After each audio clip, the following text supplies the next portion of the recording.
அன்பான மாணவ செல்வங்களே, உங்கள் அனைவருக்கும் மீண்டும் ஒரு முறை நன்றிகளையும் வணக்கத்தையும் தெரிவித்துக் கொண்டு இன்றைய தினமும் எங்களுடைய கல்வி அமைச்சினுடைய அனுசரணையோடு சமயம் மற்றும் விழுமிய கல்வி கிளையினரால் இம்முறை பரீட்சைக்கு தோற்றுகின்ற ஓயல் மாணவர்களுக்கான சமய பாடங்களுக்கான பின்னூட்டல் நிகழ்ச்சி தொடரிலே கலந்து கொள்வதில் பெருமகிழ்ச்சி அடைகிறேன்.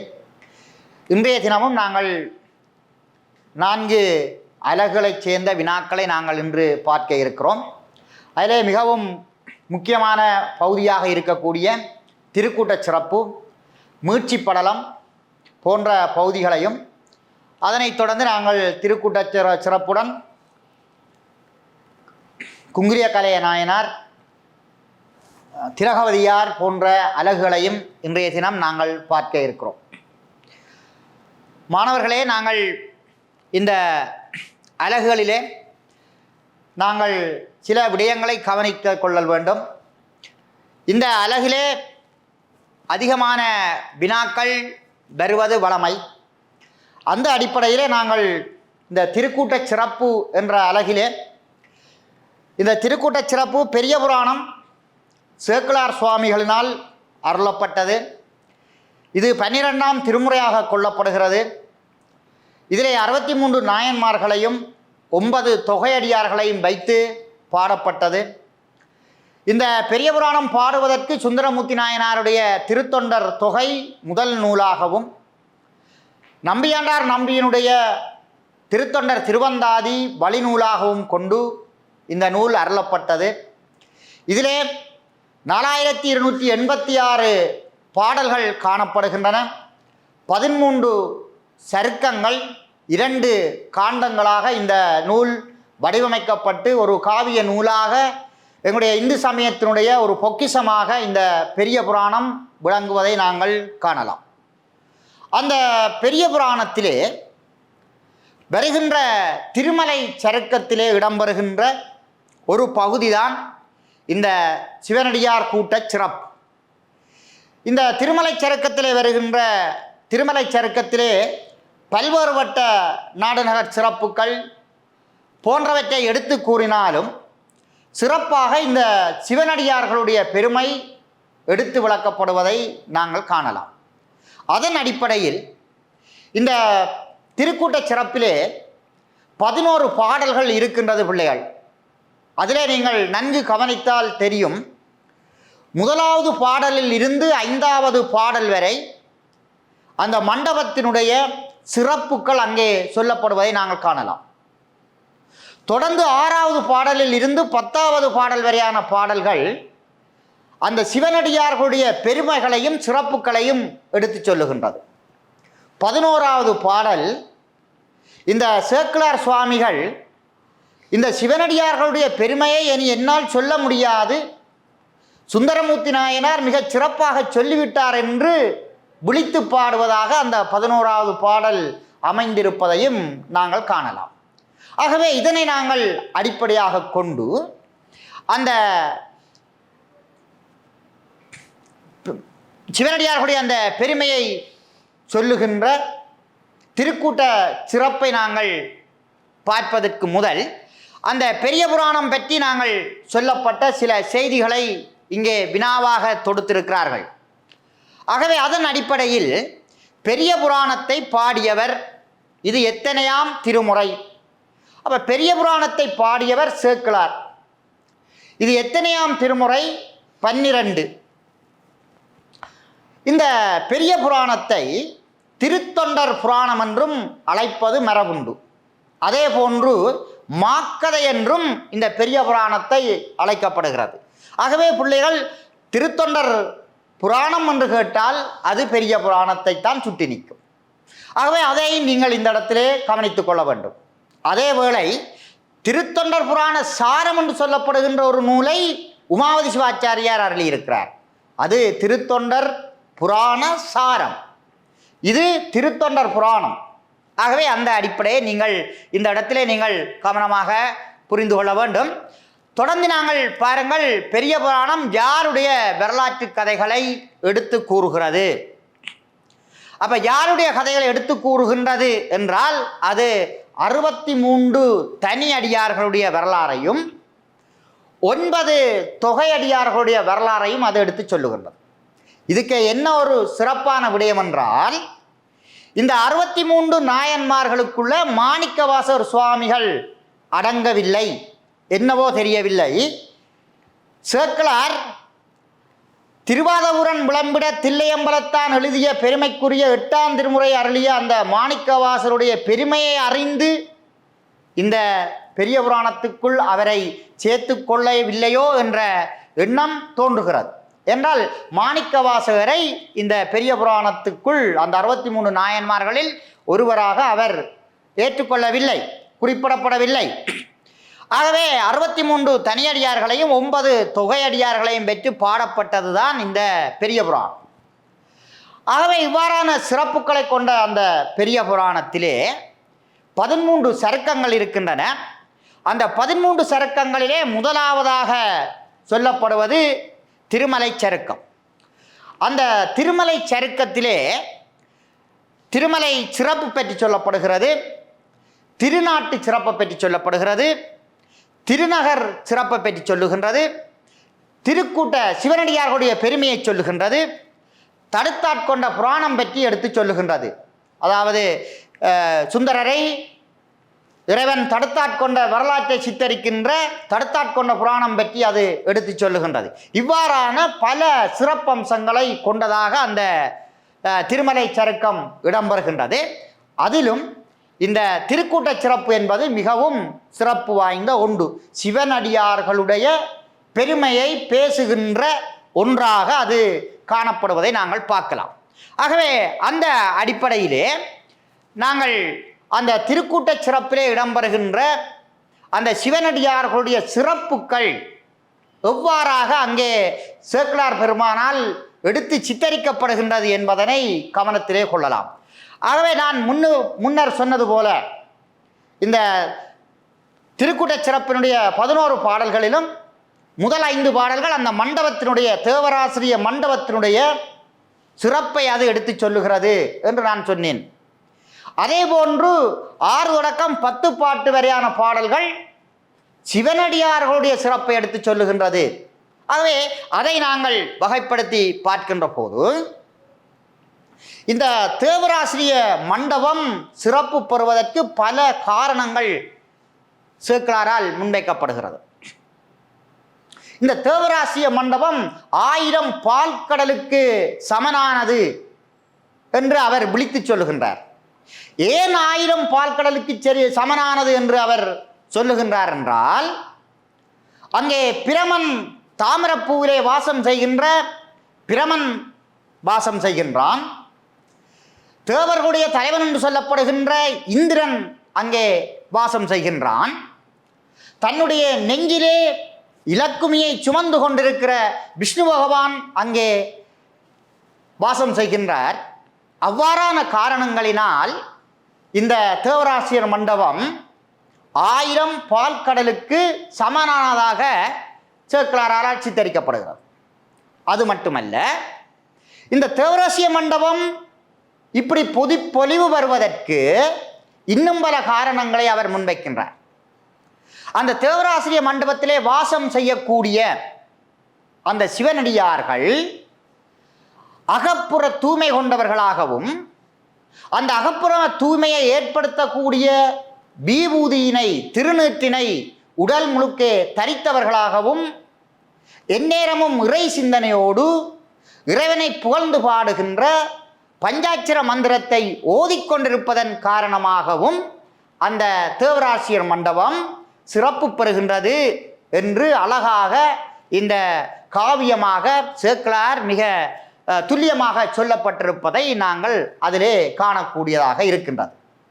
ஆகவே இந்த அளவு விடயங்களை நாங்கள் அடிப்படையாக கொண்டு இங்கே தொடுக்கப்பட்ட வினாவப்பட்ட அந்த கேள்வியை நீங்கள் பார்த்தால், திருக்கூட்ட சிறப்பில் கூறப்பட்ட சிவனடியார்களுடைய பெருமைகள் 2 தருக, 2 சிறப்பை அங்கே கேட்கப்படுகிறது.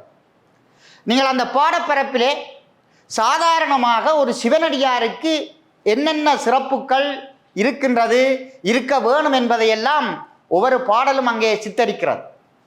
ஆகவே நாங்கள் பொதுவாகவே சிவனடியார்கள் என்றால் அவர்கள் அக புற தூய்மையுடையவர்களாக இருக்கிறார்கள், எந்நேரமும் இறை சிந்தனையோடு இருக்கிறார்கள். அவர்களுடைய திருமேனிகளிலே சிவசின்னங்களை தரித்திருக்கிறார்கள், விருப்பு வெறுப்பற்றவர்களாக இருக்கிறார்கள், செம்பையும் பொன்னையும் ஒப்ப நோக்குகின்றவர்களாக இருக்கிறார்கள், இன்ப துன்பங்களுக்கு அப்பாற்பட்டவர்களாக இருக்கிறார்கள். யார்? இந்த சிவனடியார்கள். ஆகவே சிவனடியார்களுடைய அந்த சிறப்பை அடுக்கிக் கொண்டே பிள்ளைகள் நாங்கள் போகலாம். ஆகவே இங்கே கேட்கப்பட்டது சிவனடியார்களுடைய சிறப்பு இரண்டினை குறிப்பிடுக. திருக்கூட்ட சிறப்பிலே கூறப்பட்ட சிவனடியார்களுடைய சிறப்பை இரண்டு தருக என்று சொல்லப்பட்டிருக்கு. ஆகவே அந்த அடிப்படையில் நாங்கள் இங்கே பார்க்கிறோம், சிவனடியார்கள் புறத்தூய்மை அகத்தூய்மை மிக்கிறவர்களாக இருக்கிறார்கள், இன்ப துன்பங்களுக்கு அப்பாற்பட்டவர்களாக இருக்கிறார்கள், பொன்பொருளிலே நாட்டமில்லாதவர்களாக இருக்கிறார்கள், இறை தொண்டே தமது தொண்டன நிறைவேற்றுகின்றவர்களாக இருக்கிறார்கள். அப்படி இந்த திருக்கூட்ட சிறப்பிலே சிவனடியார்களுடைய பெருமை சிறப்பு எடுத்து காட்டப்படுவதை நாங்கள் பார்க்கிறோம். அவ்வாறே ஐந்தாவது வினாவை நாங்கள் கவனிக்கின்ற போது, இந்த தேவராசிய மண்டபம் எங்கு அமைந்துள்ளது? அப்ப அந்த மண்டபம் எங்கு அமைந்துள்ளது என்பதனை முதலாவது பாடலிலேயே அந்த காவியத்தின் ஆசிரியர் சுட்டிக்காட்டுவதை நாங்கள் பார்க்கலாம். திருவாதவூரில் கோயிலினுடைய முன்னால் அது அமைந்திருக்கிறது. அப்ப திருவாதவூர் கோயிலுக்கு முன்னே அந்த மண்டபம் அமைந்திருக்கிறது என்று சொல்லுகின்ற போது, அந்த திருவாரூர் கோயிலுடைய சிறப்பும் அங்கே சொல்லப்படுவதை நாங்கள் அந்த பாடலிலே காணக்கூடிய இருக்கின்றது. புற்றிலம் கொண்டவர் பூதநாயகனார் என்று அங்கே மிக அழகாக அந்த ஆலயத்தினுடைய சிறப்பும் அங்கே சொல்லப்படுவதை நாங்கள் பார்க்கிறோம். ஆகவே தேவராசியர் மண்டபம் எங்கு அமைந்துள்ளது என்று சொன்னால் அது திருவாவூர் என்பதை நீங்கள் கவனத்திலே கொள்ள வேண்டும். நாங்கள் முன்பு பார்த்தது போல ஆறாவது வினாவை நீங்கள் பார்த்தீர்களாக இருந்தால், இந்த தேவராசிய மண்டபம் ஏன் 1000 பால்கடலுக்கு சமனானதாக திகழ்கின்றது? அப்போ அந்த 1000 பால்கடலுக்கு அந்த மண்டபம் ஏன் சிறப்பாக காணப்படுகின்றது என்றால், அறந்தையர் தீக்கும் என்ற அந்த பாடலிலே நீங்கள் பார்ப்பீர்களாக இருந்தால், அங்கே அந்த தேவராசியர் மண்டபத்திலே தாமரப்பூவில் இருக்கின்ற பிரமன் குடிகொண்டிருக்கின்றான், இந்திரன் வாசம் செய்கின்றான், நெஞ்சிலே இலக்குமியை சுமந்து கொண்டிருக்கின்ற விஷ்ணு பகவான் அங்கே இருக்கின்றார்.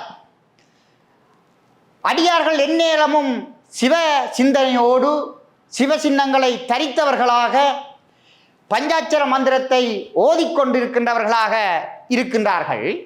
அவ்வாறான காரணங்களினால் அந்த தேவராசிரிய மண்டபம் 1000 பால்கடலுக்கு சமனானதாக இருக்கின்றது என்று அங்கே கூறப்படுகின்றது. மிக இலகுவான பகுதி பிள்ளைகள். இந்த பாடலில் வருகின்ற வினாவை இலகுவாக நீங்கள் எடுத்து வெற்றி பெறக்கூடியவராக இருக்கலாம். என்று சொன்னால், இந்த சிவனடியாருடைய பாடலிலே வரக்கூடிய ஒரு பாடலை தந்துவிட்டு இந்த பாடல் இடம்பெற்ற நூலது, அதனை பாடியவர் யார் என்று கேட்பார்கள். ஆகவே 12 சொற்களுக்கு உட்பட்டதாக இந்த திருக்கூட்ட சிறப்பு பாடல்கள் அமைந்திருக்கும். அதை விட அதிலே கேட்கப்படுகின்ற ஒரு கேள்வியை வைத்துக்கொண்டு அது திருக்கூட்ட சிறப்போ அல்லது தடுத்தாட்கொண்ட புராண பாடலோ அல்லது மீட்சி படல பாடலோ என்று நீங்கள் கண்டுபிடிக்கக்கூடியதாக இருக்கும். கேட்பார்கள், சிவனடியாருடைய பெருமையை சுருக்கமாக விளக்குக என்று கேட்டாலே உங்களுக்கு விளங்க வேண்டும் இது திருக்கூட்ட சிறப்பு பாடல் என்று. அல்லது சிவசின்னங்களுடைய பெருமை எவ்வாறு இந்த பாடலில் சித்தரிக்கப்பட்டுள்ளது விளக்கு என்று கேட்டாலே அது விளங்க வேண்டும் அது திருக்கூட்ட சிறப்பு பாடல் என்று. ஆகவே அந்த பாடலை நீங்கள் இலகுவாக இனங்கண்டு கொள்ள கூடியதாக அது இருக்கும். ஆகவே இந்த திருக்கூட்ட சிறப்பு பாடலிலே வருகின்ற வினாவை நீங்கள் துல்லியமாக எடுத்து அதற்கு வேண்டிய அந்த புள்ளிகளை நீங்கள் பெறக்கூடிய ஒரு வாய்ப்பு உங்களுக்கு இருக்கிறது. அதே போன்றுதான் அந்த பாடலிலே வருகின்ற 6வது பாடல், ஆரம் கண்டிகை ஆடையும் கந்தலே என்ற அந்த பாடலிலே கண்டிகை என குறிக்கப்படுவது யாது? அப்ப கண்டிகை என்று குறிக்கப்படுவது யாது என்று நீங்கள் பார்த்தால் அது உருத்திராக்க மாலை. ஆரம் கண்டிகை ஆடையும் கந்தலை. அப்ப இந்த சிவனடியார்கள் கந்தலான ஆடை அணிந்தவர்கள், உருத்திராக்க மாலை அணிந்தவர்கள் என்பதைத்தான் அங்கே சுட்டி நிற்கின்றது. கடந்த காலங்களில் நீங்கள் பார்த்திருந்தால் இந்த பாடலை போட்டுவிட்டு இந்த பாடல் இடம்பெற்ற நூலது, பாடியவர் யார், இந்த பாடலில் சொல்லப்பட்ட பொருள் யாது என்று கேட்கப்பட்டதுடன் மூன்றாவது வினாவாக கேட்கப்பட்டது உருத்திராக்க மாலை பற்றி சுருக்கமாக விளக்குக. ஆகவே பிள்ளைகள், இந்த அலகுக்குள்ளையும் இந்த உருத்திராக்கம், விபூதி, திருவைந்தெழுத்தினுடைய சிறப்புகளை நீங்கள் நன்கு அறிந்திருவர்களாக இருக்க வேண்டும். ஆகவே இங்கே உருத்திராக்க மாலை, உருத்திரன் சக அங்கம், உருத்திரனுடைய கண் என்பது பொருள். இந்த உருத்திராக்க மாலை 32 மணிகளை கொண்டது. இந்த உருத்திராக்க மாலையுடைய தோற்றம் பற்றி அங்கே சொல்லப்படுகிறது. அசுரர்கள் தேவர்களுக்கு துன்பம் விளைவித்த போது அந்த துன்பத்தை தாங்க மாட்டாத தேவர்கள் சிவனிடம் முறையிட்ட போது சிவனுடைய கண்களிலே இருந்து வந்த கண்ணீர் துளிகளே இந்த உருத்திராக்க மாலை என்று சொல்லப்படுகிறது. அதற்கு ஒரு வரலாறு சொல்லப்படுகிறது. இந்த உருத்திராக்க மாலையை எங்கெங்கு அணிந்து கொள்ள வேண்டும் என்று சொல்லப்படுகிறது, எந்த நேரங்களிலே அணிந்து கொள்ள வேண்டும் என்று சொல்லப்படுகிறது. சிவத்தின் போது பயன்படுத்தப்படுகின்ற உருத்திராக்க மாலை 108 மணிகளையும் 54 மணிகளையும் கொண்டதாக அமைக்கப்படல் வேண்டும் என்று சொல்லப்படுகிறது. இதுக்கு 16 முகங்கள் காணப்படுகின்றது என்றெல்லாம் இந்த உருத்திராக்க மாலை பற்றி மிகச் சிறப்பாக விளக்கப்பட்டிருப்பதை நாங்கள் காணலாம். ஆகவே இங்கே கண்டிகை என்பது பிள்ளைகள் உருத்திராக்க மாலை என்பதை நீங்கள் மறந்துவிடக்கூடாது. அடுத்த 8வது வினாவை பாருங்கள். இதில் அவர்கள் சமஸ்கிருத மொழியில் அமைந்த புராணம் என்று வினாவி இருக்கிறார்கள். வடமொழியில் தோற்றம் பெற்ற புராணங்கள் எத்தனை? ஆகவே வடமொழியிலே தோற்றம் பெற்ற புராணங்கள் 18. இதை மகாபுராணம் என்றும் அழைப்பார்கள், 11 புராணம் என்றும் அழைப்பார்கள். முதலிலே வடமொழியிலே தான் புராணங்கள் தோற்றம் பெற்றன. இந்த புராணங்கள் பழைய வரலாற்று கதைகளை எங்களுக்கு எடுத்து விளக்குகிறது. இந்த புராணங்கள் 18ஐயும் நாங்கள் வகைப்படுத்தி இருக்கிறார்கள். சிவபுராணம் 10, விஷ்ணு புராணம் 4, பிரம்ம புராணம் 2, அக்கினி புராணம் 1, சூரிய புராணம் 1 என்று சொல்லி அவர்கள் அதனை வகைப்படுத்தி இருக்கிறார்கள். ஆகவே இந்த புராண கதைகள் எங்களுக்கு பல சமய தத்துவ கருத்துக்களை, பாமர மக்கள் விளங்கிக் கொள்ள முடியாத பல கருத்துக்களை எங்களுக்கு இலகுவான மொழியிலே, கதை வடிவிலே எங்களுக்கு இந்த புராணங்கள் சமய தத்துவ உண்மைகளை எடுத்து கூறிக்கொண்டிருக்கின்றது. ஆகவே அந்த அடிப்படையிலே ஒரு புராணம் என்ற வகையிலே பார்க்கக்கூடிய புராணம்தான் அந்த பெரிய புராணம் என்று நாங்கள் பார்க்கிறோம். பெரிய புராணம் கூட இந்த வடமொழி புராணத்திலே இருந்து தோன்றிய ஒரு தமிழ்மொழி புராணமாக நாங்கள் பார்க்கிறோம். கந்த புராணம், பெரிய புராணம், திருவிளையாடல் புராணம் போன்றவை எல்லாம் இந்த வடமொழி புராணத்தை தழுவி வந்த தமிழ்மொழி புராணமாகவே நாங்கள் அதனை பார்க்கிறோம். ஆகவே வடமொழி புராணங்கள் 18 என்பதை இந்த 8வது வினாவில் இருந்து நாங்கள் கண்டுகொள்ளக்கூடியதாக இருக்கிறது. தொடர்ந்து இந்த சிவரகசிய கண்டத்தில் உள்ள 7 காண்டங்களும் அவை, அதாவது ஸ்கந்த புராணம், வடமொழியிலே இருக்கிற ஸ்கந்த புராணத்தை தழுவித்தான் தமிழிலே கந்த புராணம் அருளப்பட்டது. கச்சியப்ப சிவாச்சாரியார் கச்சியப்ப சிவாச்சாரியார் அதனை 6 காண்டங்களாக கந்த புராணத்தை வடிவமைக்கிறார். உலகெல்லாம் உணர்ந்து ஓதற்கரியன் என்று அடியெடுத்து கொடுக்க கந்த புராணம் அங்கே பாடப்படுகிறது. அதே போன்று இந்த ஸ்கந்த புராணத்தில் இருக்கிற காண்டங்கள் 7. ஆகவே அதை நீங்கள் மறந்துவிடக்கூடாது. கந்த புராணம் 6 காண்டம், இந்த ஸ்கந்த புராணம் 7 காண்டம் என்பதை நீங்கள் மறந்துவிடக்கூடாது. அதிலே பாருங்கள், உற்பத்தி காண்டம், அசுரகாண்டம், மகேந்திர காண்டம், யுத்த காண்டம், தேவகாண்டம், தச்சகாண்டம், இந்த 6 தான் கந்த புராணம் குறிப்பிடுகின்ற காண்டம். இங்கே அது 7வது போடப்பட்டிருக்கின்றது உபதேச காண்டம், அது சிவரகசியம் குறிப்பிடுகின்ற 7வது காண்டம். ஆகவே ஸ்கந்த புராணம் 7 காண்டங்களை கொண்டது, கந்த புராணம் 6 காண்டங்களை கொண்டது. உபதேச காண்டம்தான் அதிலே கந்த புராணத்திலே இல்லாத ஒரு காண்டம் என்பதை நீங்கள் கவனத்திலே கொள்ள வேண்டும். ஆகவே கடந்த காலங்களிலே மாணவர்கள் இந்த வினாவுக்கு விடையளிக்கின்ற போது கந்த புராணம் எத்தனை காண்டம் என்று கேட்ட போது பல மாணவர்கள் 7 காண்டம் என்று எழுதிய வரலாறு இருக்கின்றது. ஆகவே கந்த புராணம் தமிழிலே செய்த கச்சியப்பர் செய்த கந்த புராணம் 6 காண்டங்களை கொண்டது என்பதை நீங்கள் கவனத்திலே கொள்ளுங்கள். ஆகவே தொடர்ந்து நாங்கள் பாருங்கள் பிள்ளைகள், இந்த கச்சியப்ப சிவாச்சாரியாரால் பாடப்பட்ட கந்த புராணத்தில் உள்ள காண்டங்கள் எத்தனை? நான் முன்னே ஆணித்தரமாக விளக்கமாக சொல்லியிருந்தேன் 6. ஆகவே கந்த புராணத்தில் சொல்லப்பட்ட காண்டம் 6, ஸ்கந்த புராணம் தான் 7. அதை நீங்கள் மறந்துவிடக்கூடாது. அதே மாதிரி இந்த மீட்சி படலத்தில் காணப்படும் காண்டம், ஆகவே இந்த முதல் பார்க்கப்பட்ட அந்த 10 வினாக்களும் திருக்கூட்ட சிறப்போடு அமைந்த கந்தபுராணத்தோடு சேர்ந்த பகுதிகளாக அவை அமைக்கப்பட்டிருக்கின்றன.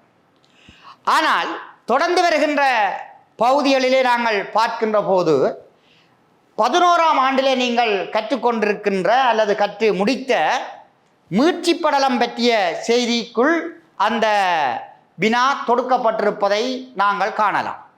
ஆகவே அந்த அடிப்படையிலே பிள்ளைகள், இந்த மீட்சி படலம் என்பது மீட்டு வருதல். அந்த மீட்சி படலம் எதிரே அமைந்திருக்குன்னு சொன்னால் அது யுத்த காண்டத்தில்,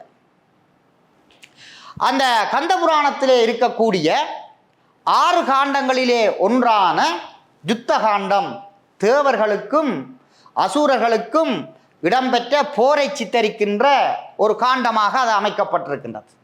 அந்த காண்டத்திலே தான் இந்த மீட்சி படலம் அமைந்திருக்கிறது. ஆகவே முதல் நாங்கள் இந்த மீட்சி படலத்தை பார்ப்பதற்கு முதல், இந்த கந்தபுராணம் கச்சியப்பரால் அருளப்பட்டது முருகனுடைய வீரதீர செயல்களை சித்தரிக்கின்ற, முருகனை பாட்டுடை தலைவனாக கொண்டு தேவர்களை காப்பாற்றி அந்த வரலாற்றினை சித்தரிக்கின்ற ஒரு பகுதியாக அது அமைந்திருக்கிறது. அந்த மீட்சி படலம் என்ன செய்தியை எங்களுக்கு சொல்லுகின்றது என்பதை நாங்கள் முதலிலே பார்க்க வேண்டும். இந்த கந்தபுராணத்தில் வருகின்ற மீட்சி படலம், முருகப்பெருமான் வீரவாகு தேவரை நோக்கி அழியாத வரம் பெற்ற இந்த சூரனால் மகேந்திரபுரியில் சிறைபிடித்து வைக்கப்பட்ட இந்திரனுடைய மகனாகிய சயந்தனையும் தேவர்களையும் மீட்டு வரும்படி வீரவாகு தேவரை நோக்கி முருகப்பெருமான் கட்டளையிடுகின்றார். இதுதான் முதலாவது பாடலிலே சொல்லப்பட்டதும் அங்கே முக்கியமான கருத்தாகவும் அமைவது.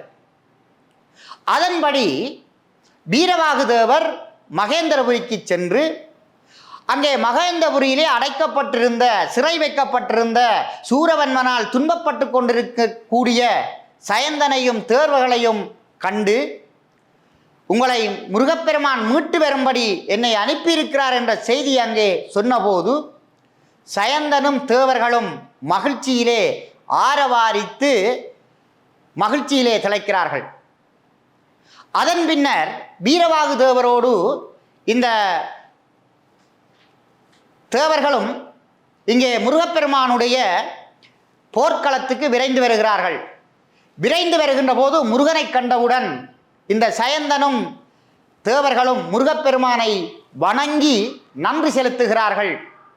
நன்றி செலுத்தி அவர்களுடைய துன்பங்களிலிருந்து விடுவித்தமைக்கான செய்தி அங்கு தெரிவித்த போது முருகப்பெருமான், நீங்கள் இவ்வளவு நாளும் சூரனால் வதம் செய்யப்பட்டு துன்பப்பட்டு கொண்டு வந்தீர்கள், இனி இன்பமே உங்களுடைய வாழ்க்கையாக அமையும் என்று அருள்பாலித்ததோடு போர்க்களத்திலே இறந்த பூதகணங்களையும் உயிர் வரச் செய்து மகேந்திரபுரியை இந்திரனை கொண்டு அங்கே அழிவை ஏற்படுத்துகின்றார். வர்ணன் என்னை கொண்டு அங்கே அழிவை ஏற்படுத்திய பின்னர் திருச்செந்தூருக்கு இவர்கள் விரைகிறார்கள்.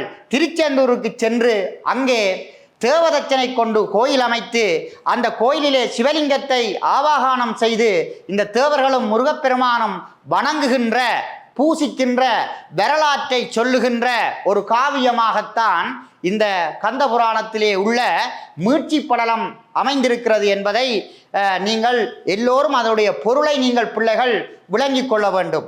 அவ்வாறு விளங்குகின்ற போதுதான் அதிலே இருந்து நீங்கள் சிறப்பை அடைய முடியும். ஆகவே இவ்வளவு நேரமும் நாங்கள் இந்த மீட்சி படலத்திலே சொல்லப்பட்ட செய்தியை உங்களுக்கு நான் சொல்லியிருக்கின்றேன். ஒரு சிறு இடைவேளைக்கு பின்னர் மீண்டும் நான் உங்களை தொடர்ந்து சந்திக்கலாம் என நினைக்கிறேன். நன்றி, வணக்கம்.